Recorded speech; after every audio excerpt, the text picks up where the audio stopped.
Hey, vintage car fans, and welcome to a little something special we put together just for you, Vintage Car Chronicles listeners. Yeah, a deep dive into the legendary Dakar Rally. We're going to explore the grit, the glory, and the evolution of this iconic race. Especially for those of you who love those classic cars that can really take a beating. So to kick things off, Okay. let me break down what the Dakar Rally actually is. Right. It's not your average weekend cruise, right? Oh, definitely not.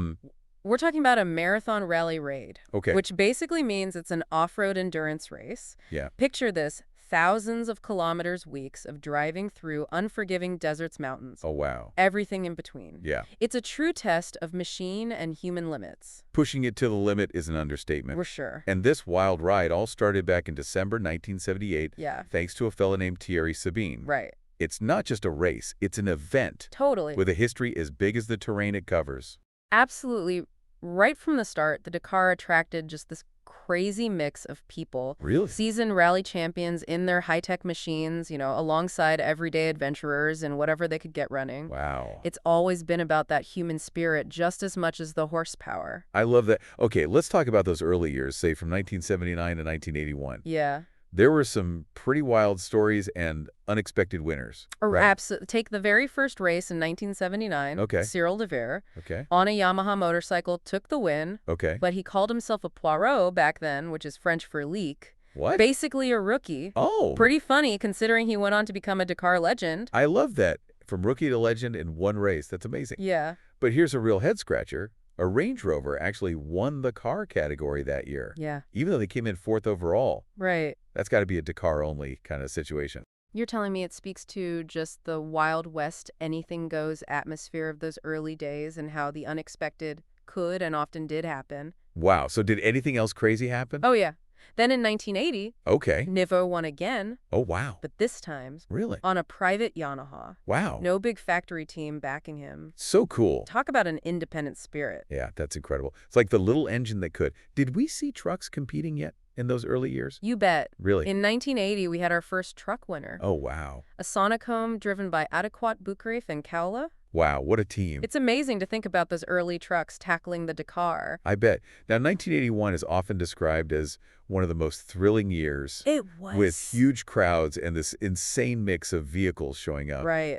It must have been a sight to see. Imagine this Thierry de Montcourget Okay. in a Rolls-Royce. In a Rolls-Royce. Jackie Ickx and actor Claude Brasseur sharing a Citroën CX. Wow. Talk about luxury meets ruggedness. I know, right? It was a spectacle, for sure. I bet.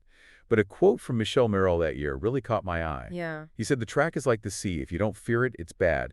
Me, the track scares me. You don't play with it, you can't be an artist on it." Wow. Chilling, right? It really is. It reminds us that the Dakar is not a game. Yes, it's an adventure, but it's also a serious challenge that demands respect, Yeah. preparation, Yeah. and a healthy dose of fear for the power of nature. And in 1981, another legend began his Dakar journey. That's right. Hubert Auriol took home the motorcycle win on a BMW, Right. the first of many victories to come for him. Oreo was something else. He really understood that balance between pushing limits and strategic riding. Those early years really set the tone for what the Dakar would become. Yeah. A blend of adventure competition and human drama, all playing out against some of the harshest landscapes on Earth. Speaking of drama, 1986 brought a major turning point, and a tragic one for the Dakar. Absolutely. The death of founder Thierry Sabine, Oh, yeah? along with others in a helicopter crash, just shook the entire rally. Wow. It was a devastating loss. I bet. But the organizers decided to continue the race in his honor, keeping that spirit of adventure alive. And as the Dakar continued, so did technology's influence on the race. Right. We mentioned those early trucks, Yeah. but by the mid-'80s, they were getting seriously competitive. Oh, yeah. Think Yonda Roy's DAF in 1986, Okay. a truck built for speed and endurance. That DAF truck was a game changer. It showed that the Dakar was no longer just about grit and determination. Yeah, Technology and innovation were becoming key factors for success. especially in those heavier vehicle classes. Absolutely. And for decades, the African era defined the Dakar with routes crisscrossing the continent. Right. Each country brought its own unique challenges and landscapes. Yeah, for sure. For those vintage car enthusiasts listening, could you imagine tackling those early routes Yeah. in a classic Land Rover or a rugged Peugeot? It would have been the ultimate test for both driver and machine. You'd need mechanical sympathy, navigational skills, and a whole lot of luck. The whole lot of luck. Yeah. But As, the Dakar eventually had to make a big move. Right. In 2009, Yeah. security concerns led the Dakar to South America, where it ran until 2019. Right. This was a huge shift, Yeah. bringing a whole new set of challenges. For sure. Gone were the familiar African landscapes, Right. replaced by the high-altitude desert of the Andes, treacherous mountain passes, and even dense rainforests. Wow. It forced teams and drivers to adapt their strategies, their vehicles, and even their mindsets. Yeah. The South American era brought a whole new level of complexity to the Dakar. And then yet another major change. In 2020, the Dakar moved to Saudi Arabia, Right. marking yet another chapter in this ever-evolving story. From the sands of Africa to the mountains of South America, and now the vast deserts of the Arabian Peninsula. Yeah. The Dakar is like a global nomad, constantly seeking out new challenges and pushing the boundaries of what's possible. This race just doesn't quit. It doesn't. We've talked about the spirit of the Dakar in the wild early years, but we can't forget about the champions, those legendary names who conquered this beast of a race. Right. Let's start with the car category, shall we? Oh, where do we even begin? The car category is a who's who of rally legends. Okay. We've got giants like Ari Vatanen, Okay. who dominated with Peugeot think raw power and aggression behind the wheel. Vatanen was a force of nature. He was. And then there's Stéphane Peterhansel, Right. who's won in both Mitsubishi and Mini. Yeah, This guy's the definition of versatility. he is. He even went on to win in the motorcycle category. I know. Talk about a true champion. Peterhansel is in a league of his own, that's for sure. And we can't forget Carlos Sainz, Right. a master strategist with wins in Volkswagen and Nasser Al-Attiyah, Yep. who's tasted victory in Volkswagen, Mini, and Toyota. Wow. These drivers are more than just talented. Right. They're incredibly adaptable, able to conquer the Dakar no matter what car they're in or what continent they're racing on, They're like the Dakar chameleon. blending in and dominating wherever they go. But let's not forget about the motorcycles, shall we? They're the true daredevils of the Dakar, battling the elements with less protection Absolutely. and relying on pure skill and instinct. Cyril Neveu, our leak-turned-legend, Right. won on both Yamaha and Honda, Wow. showcasing his adaptability. Amazing. And Hubert Oriol, who we mentioned earlier, proved his mastery on a BMW. Yeah, And then there's Stéphane Peterhansel. Mr. Dakar himself. Yep, him again showing his true versatility Wow. by adding 6 motorcycle victories to his already impressive car wins. It's almost unfair how talented that guy is. Right. And we can't forget the modern era dominated by KTM and riders like Mark Coma, Yes. a master of navigation and endurance. Right. And Toby Price, known for his aggressive riding style and ability to push through pain. KTM has become the gold standard in Dakar motorcycles. For sure. Consistently pushing the boundaries of performance and reliability. They've really cracked the code when it comes to building bikes that can withstand the punishment of the Dakar. It's incredible. But let's not forget about those big rigs, the trucks that rumble across the Dakar landscape. Oh, the trucks are a sight to behold. They might not be the fastest, but they bring a whole other level of awe and power to the race. Talk about a spectacle. Vladimir Chagin, the Tsar of Dakar, is a legend in the truck category with an astounding 7 wins driving his Kamaz. 7 wins. 7? It's crazy to think about the skill and stamina it takes to handle those beasts over thousands of kilometers. What made Chagin so dominant? Was it his driving his strategy or the Kamaz trucks themselves? It was a combination of all those factors, really. Chagin was a master of his craft, able to read the terrain, anticipate challenges, and push his truck to its limits without breaking it. Wow. And the Kamaz trucks are legendary for their durability and performance. They're built like tanks, but can still move with surprising speed and agility. It's amazing. And to show you how the Dakar never stands still, it's also introduced newer categories, Right. like quads Yep, and SSVs, those side-by-side vehicles. exactly. It's a race that's constantly evolving, embracing new challenges and types of vehicles. Those new categories have brought a fresh dynamic to the Dakar, attracting a new generation of racers and showcasing the diversity of off-road motorsport. For sure. It's proof that the Dakar is more than just a race. Right. It's a platform for innovation, adventure, and pushing the limits of what's possible. Well said. Thanks. But let's not shy away from the more challenging aspects of the Dakar. It's a race with a history marked by both triumph and tragedy. You're right. It's important to acknowledge that the Dakar has a darker side. Yeah. We can't ignore the risks involved in pushing humans and machines to their absolute limits For sure. in such extreme environments. The average of 2 deaths per year is a sobering statistic, It is. a reminder that this race demands respect and a healthy dose of caution. Absolutely. And then there's the environmental impact, Right. a topic that's become increasingly important in recent years. The Dakar's large-scale footprint has raised concerns about its effect on fragile ecosystems, local communities, and cultural sensitivities. Yeah. It's a complex issue with no easy answers. It certainly is.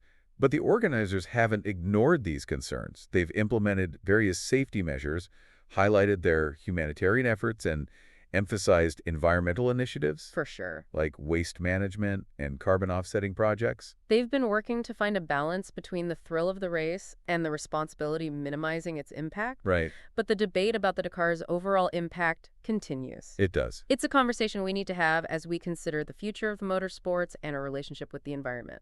I think you've hit the nail on the head there. It's a balance we all need to strive for. I agree. We've covered a lot of ground already, from those wild early days to the technological advancements and the challenges the Dakar faces today. We've only just scratched the surface. Have we? There's so much more to uncover, so many stories to tell. Is that right? And that's what we'll be doing in the next part of our deep dive. You won't want to miss it. You won't. We'll be delving even deeper into the evolution of the race, the challenges faced, and the stories that make the Dakar Rally such a compelling spectacle. So stay tuned, vintage car enthusiasts. That's right. We'll be back soon with more Dakar discoveries. See you then. Welcome back, vintage car fans, to our deep dive into the heart of the Dakar Rally We're revved up and ready to explore more of the twists and turns that make this race so legendary. Last time we touched upon the controversies Of right. that have shadowed the Dakar. Yeah. It's important to kind of dig a little deeper into those. Absolutely. The Dakar has always walked this fine line Right. between pushing boundaries and acknowledging its impact, Yeah. both on the people involved and the environment it races through. Tragically, there have been deaths over the years, which is just, a stark reminder that this race is not for the faint of heart. Right. It sparked ongoing debate about how much risk is acceptable in pursuit of adventure. It's a tough question, and one that deserves serious consideration. And then there are the environmental concerns, Yeah. which have become even more prominent as awareness of our planet's fragility has grown. Think about it. The Dakar's massive scale, Right. the hundreds of vehicles, the support teams, the thousands of kilometers it covers, Yeah. often through pristine and sensitive environments. Right. It's inevitable that there would be questions about its ecological footprint. You're right. Critics point to the potential for a pollution disruption of local ecosystems and even the impact on cultural heritage sites. These are valid concerns, especially if we all strive to be more mindful of our impact on the planet. The organizers have taken steps to address these issues, of course. What have they done? They've implemented speed limits in populated areas, ramped up medical support, and tightened regulations on vehicle modifications Okay. to improve safety. And they've made an effort to highlight the positive contributions that Dakar can make. Right. Things like providing clean water and medical supplies to communities along the route, aiming to give back to the places they race through. They've also invested in environmental initiatives like waste management programs Okay. to minimize their footprint, Right. and carbon offsetting projects to try to neutralize the emissions generated by the race. But the big question remains, is it enough? Some argue that the economic benefits and global attention that the car brings to these often remote regions outweigh the negative consequences. Others believe that any environmental damage is unacceptable. It's a complex issue with no easy answers. Right. A real balancing act. For sure. It forces us to think critically about how we define responsible adventure and how we can enjoy motorsports while minimizing harm to our planet. It's a conversation that needs to happen, and hopefully we can all learn from the Dakar's experiences as we navigate the future of motorsports. But let's shift gears for a moment and look at some of the key moments and changes that have shaped the Dakar over the decades. It's a race that's constantly evolving, isn't it? Constantly remember those early trucks we discussed, Yeah. those pioneers of the category. Yeah. By the 1980s, the trucks were evolving rapidly. In what way? We saw purpose-built trucks designed specifically for the Dakar, Okay. with teams investing heavily in technology and engineering to gain an edge. It's mind-blowing to think about the evolution of those trucks.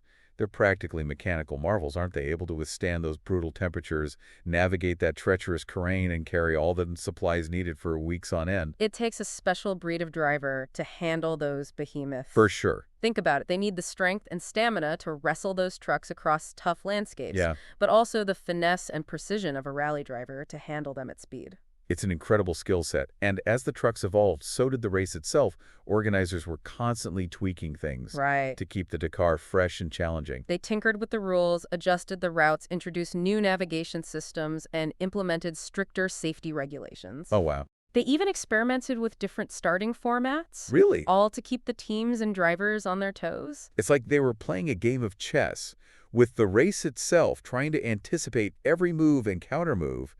And of course, the biggest move of all was the shift to South America in 2009. That was a game changer for everyone. It was. The African era was so deeply ingrained in the Dakar's identity. Right, The move to South America was a necessity due to security concerns, right. but it also brought a whole new world of challenges and opportunities. Imagine you're a driver who spent years mastering the African deserts and dunes. Yeah. Suddenly you're faced with the high-altitude deserts of the Andes, the thinner air, and unpredictable weather patterns. Right. It's a whole new ballgame. And then there were the mountain passes. Oh, yeah. Treacherous narrow roads winding through towering peaks. Yeah. A far cry from the wide open spaces of the Sahara. Right, and let's not forget the rainforests. Oh, yeah. Dense, humid, and unforgiving, a world away from the dry, arid landscapes of Africa. It must have been a shock to the system. I bet. For everyone involved. Yeah, but the Dakar is all about adaptation, right? And it's amazing how quickly teams and drivers were able to adjust and find their footing in this new terrain. It's a testament to their resilience and their ability to think on their feet. For sure. They embraced the new challenges, modified their vehicles, and developed new strategies to conquer South America. And the scenery, the footage from those years is breathtaking. It is. From the vast salt flats of Bolivia to the towering peaks of the Andes, the Dakar showcased a whole new side of South America to the world. It did. And then in 2020, the Dakar embarked on yet another adventure, Right. moving to Saudi Arabia. Another fresh start. Yeah. Another set of challenges to conquer. The Arabian Peninsula is a world of vast, unforgiving deserts, complex canyon systems, and those infamous dune fields that can swallow a vehicle whole. It's a landscape that demands respect and pushes even the most experienced drivers to their limits. And yet the Dakar spirit thrives there, doesn't it? Absolutely. It's incredible to see how the organizers continue to adapt, exploring new routes, incorporating cultural landmarks, and showcasing the unique beauty and history of the region. It's a reminder that the Dakar is more than just a race. It's a global adventure, a cultural exchange, and a platform for pushing the boundaries of human endurance and technological innovation. But let's zoom in a bit and talk about the different categories that make up the Dakar. Okay. We've touched on some of the big names, but there are so many more fascinating stories to uncover. Let's start with the motorcycles, shall we? They're often considered the purest expression of the Dakar spirit. Okay. Rider and machine against the elements. Yeah, A true test of skill, stamina, and mental fortitude. I've always admired the motorcycle riders. They face the same brutal terrain as the cars and trucks, but with less protection and a greater reliance on their own instincts and reflexes. They're out there on the edge, battling the elements and pushing themselves to the absolute limit. Remember Cyril Neveu? Our first ever Dakar motorcycle champion. Exactly. He wasn't just fast. Right. He was incredibly tough, both physically and mentally. Yeah. He could push through pain, exhaustion, and those inevitable moments of doubt that creep in during a race like this. He set the standard for what it takes to be a Dakar champion on two wheels. He did. And then there's Hubert Oriol, another legend who won twice in the early 80s on a BMW. A master strategist, a brilliant navigator, and incredibly determined. He was the first rider to win the Dakar in both the motorcycle and car categories, a feat that speaks volumes about his versatility and adaptability as a racer. And let's not forget about Stéphane Peterhansel. Mr. Dakar himself. Yes, him again. It's almost unfair how dominant he's been in both categories. 6 motorcycle wins and 7 car wins. It's unprecedented. What do you think makes him so adaptable? Is it his riding style, his strategic approach, or maybe his ability to master those navigational challenges? It's probably a combination of all those factors. Peterhansel has this incredible ability to read the terrain, anticipate challenges, and pace himself. Well, He's not always the fastest out of the gate, but he's consistent, reliable, and knows how to avoid those costly mistakes that can derail a Dakar campaign. he's a true master of his craft. And then we have the modern era dominated by KTM and riders like Mark Coma and Toby Price. They've brought a new level of professionalism and intensity to the motorcycle category. Coma, with his 5 Dakar wins, is known for his meticulous preparation Really? and his ability to navigate flawlessly. He's like a human GPF, able to find his way across the most challenging landscapes without losing time. Wow. And Price is a force of nature. I bet. Aggressive, fearless, and incredibly determined. He's had his share of injuries and setbacks, but he always seems to come back stronger, pushing the limits of what's possible on a motorcycle. And KTM, as a manufacturer, has played a huge role in their success. They've invested heavily in research and development, Right. constantly refining their bikes to handle the extreme demands of the Dakar. They've built a reputation for reliability and performance. Yeah. And their orange bikes have become almost synonymous with Dakar victory. It's amazing to see how technology and human skill combine to create those winning moments. But it's not just about the factory teams and big names, right? The motorcycle category has always attracted a diverse field of riders, from those chasing glory to those just wanting to test themselves against the toughest race in the world. You get everything from seasoned veterans on their shicked-out bikes to privateers running shoestring operations, often fixing their own machines in the middle of the desert. Wow. It's that mix of passion, determination, and sheer grit that makes the motorcycle category so special. It's like a microcosm of the Dakar spirit itself, a testament to the human desire to push boundaries and chase dreams no matter the odds. But let's not forget about the cars, which have seen their fair share of legendary battles and champions over the years. Oh, the car category where speed, precision, and cutting-edge technology collide. Right. It's always been a showcase for some of the biggest names in motorsports and a proving ground for the latest advancements in automotive engineering. From those iconic rally cars like the Peugeot 205 T16 and the Mitsubishi Pajero to the modern-day behemoths like the Mini Countryman and the Toyota Hilux, it's been an incredible journey of innovation and evolution. Remember Ari Vatanen? The Flying Finn. Exactly. He was a true icon of the 1980s, known for his aggressive driving style and his mastery of the Peugeot 205 T16.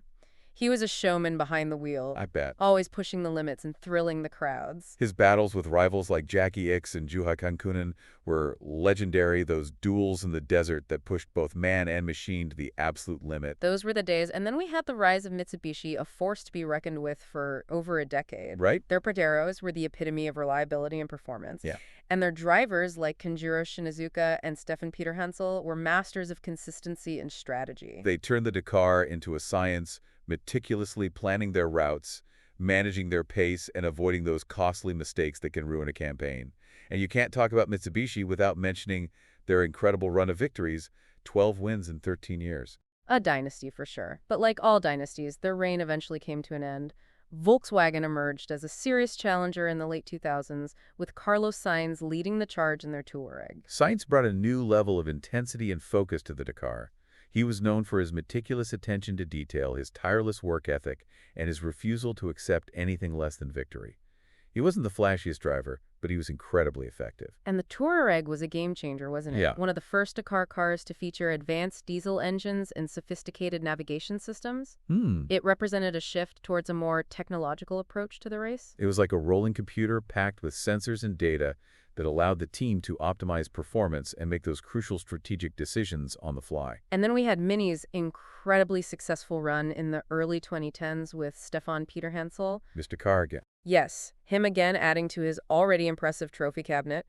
He seemed to adapt effortlessly to whatever car he was driving, proving that true champions are defined by their adaptability and their ability to consistently perform at the highest level. It's amazing to think about the evolution of the cars that have tackled the Dakar over the years, from those early, almost production-based vehicles to the highly specialized prototypes we see today. It's been an incredible journey of innovation and adaptation. Those early Dakar cars were often modified versions of vehicles you could buy off the showroom floor, like the Range Rovers and Mercedes G-Wagons of the early 1980s.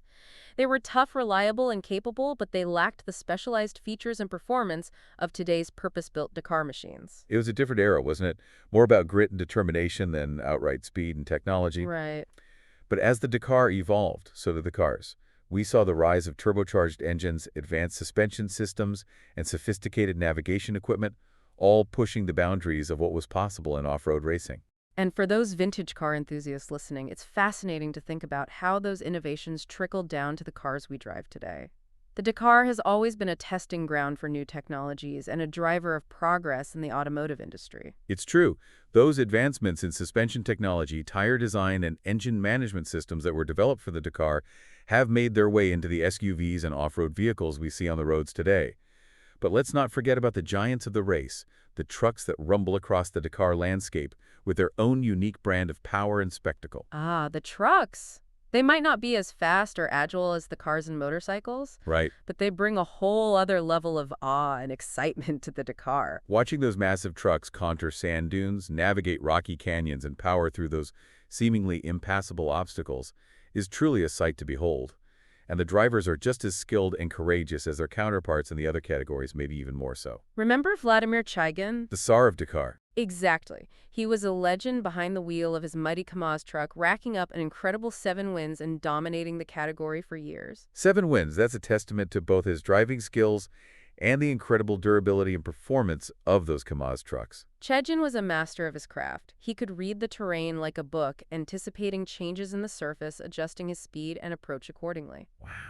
He was also incredibly smooth and precise with his inputs, avoiding those sudden movements that could damage the truck or get it bogged down in the sand. He made it look easy, but trust me, driving one of those trucks across thousands of kilometers of challenging terrain is anything but easy. It's not. It takes incredible strength, stamina, and a deep understanding of how to handle these behemoths in extreme conditions. It does. And the Kamaz trucks are built to withstand anything the Dakar can throw at them.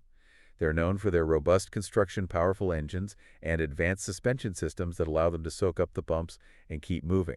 They've become practically synonymous with the car truck, racing their blue and white livery, a familiar sight at the front of the pack. And they've faced some tough competition over the years from teams like Totradaf and Iveco, all vying for a place on the podium. Those battles between the truck manufacturers have been epic. Each team brings its own unique approach to engineering and design, Right. pushing the boundaries of what's possible in off-road trucking. It's like a rolling arms race with each team striving to build the toughest, most capable truck that can conquer the Dakar.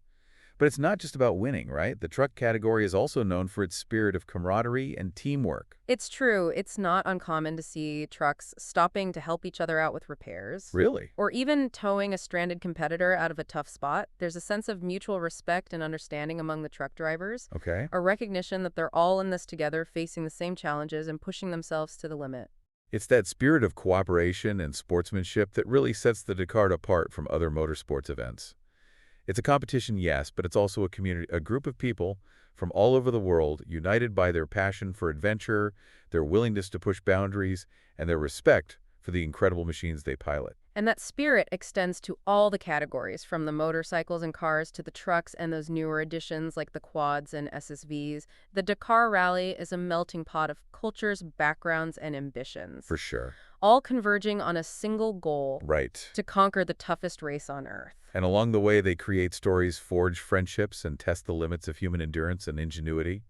It's a journey that transforms lives and leaves a lasting legacy on all who participate. Absolutely. But there's so much more to explore, especially for our vintage car enthusiasts listening. Okay.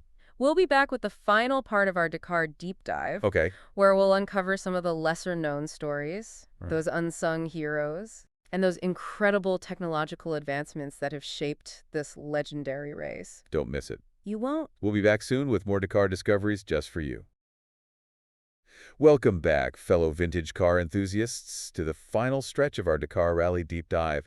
It's been quite a ride so far, wouldn't you say? It certainly has. We've journeyed from the gritty beginnings of the Dakar Right. to the high-tech spectacles of the modern era. But as with any great adventure, Right. there are always more stories to tell, Yeah, more hidden gems to uncover. I bet. And that's what we're going to do in this final part. Right. Shine a light on some of those lesser-known stories, those unsung heroes, and the technological marvels that have shaped the Dakar. Let's shift our focus from the big factory teams and those legendary champions Okay? to the heart and soul of the Dakar, the privateers, the adventurers, Yeah.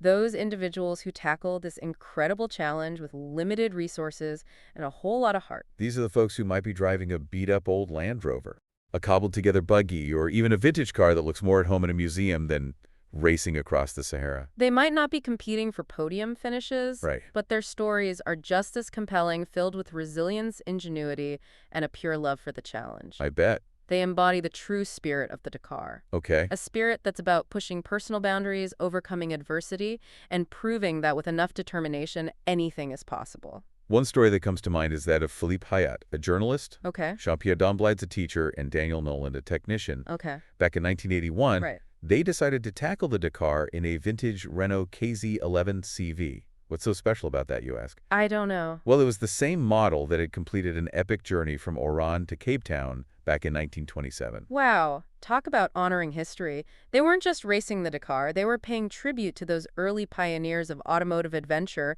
proving that the spirit of exploration and pushing boundaries transcends time. It's like they were connecting the dots between two eras of automotive history, showing that the thirst for adventure is a timeless human quality.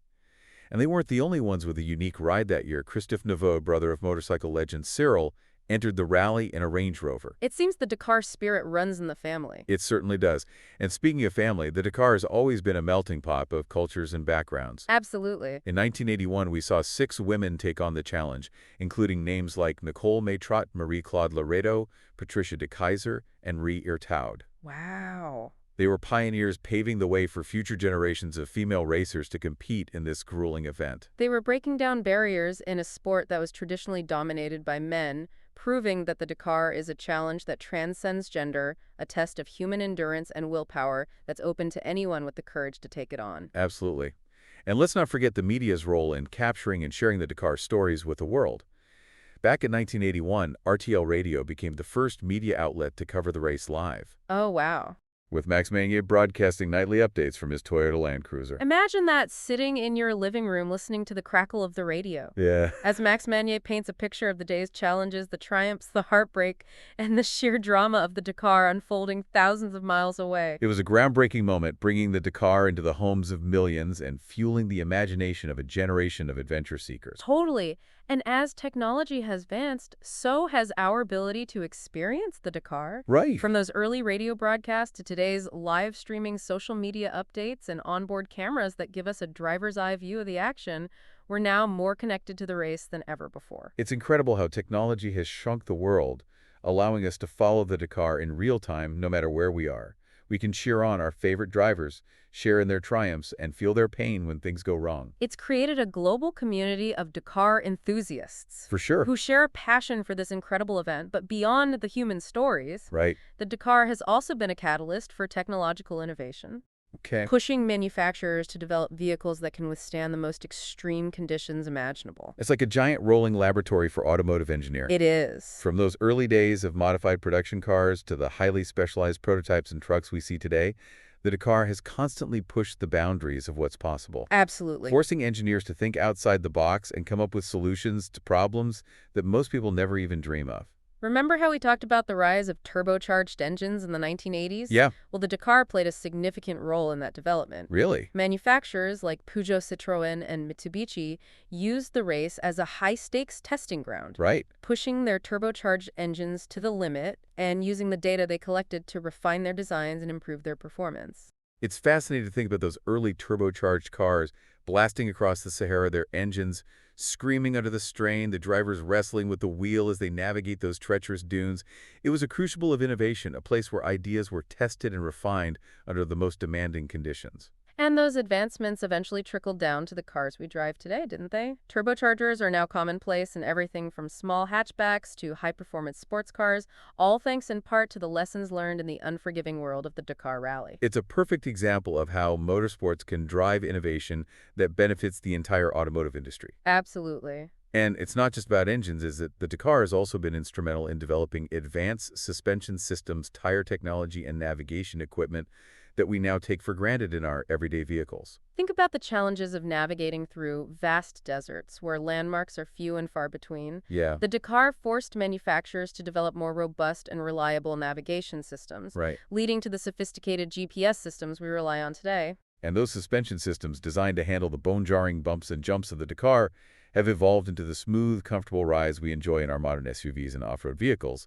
It's a testament to the ingenuity of those engineers and their ability to turn challenges into opportunities for innovation. And let's not forget about the tires. Imagine the punishment those tires endure on the Dakar, from sharp rocks and scorching sand to muddy river crossings and high-speed gravel tracks. Yeah, The Dakar has been a proving ground for tire technology, leading to advancements in tread patterns, rubber compounds, and construction techniques that have made our tires safer, more durable, and more capable than ever before. it's amazing to think about the ripple effect that the Dakar has had on the automotive world. But it's not just about the vehicles themselves, is it? The Dakar has also pushed the boundaries of logistics and support, Right. demanding a level of planning coordination and resourcefulness that's mind-boggling. Imagine the challenge of providing medical assistance, mechanical support, food, water, and shelter to hundreds of competitors. Wow. Spread out over thousands of kilometers of challenging terrain.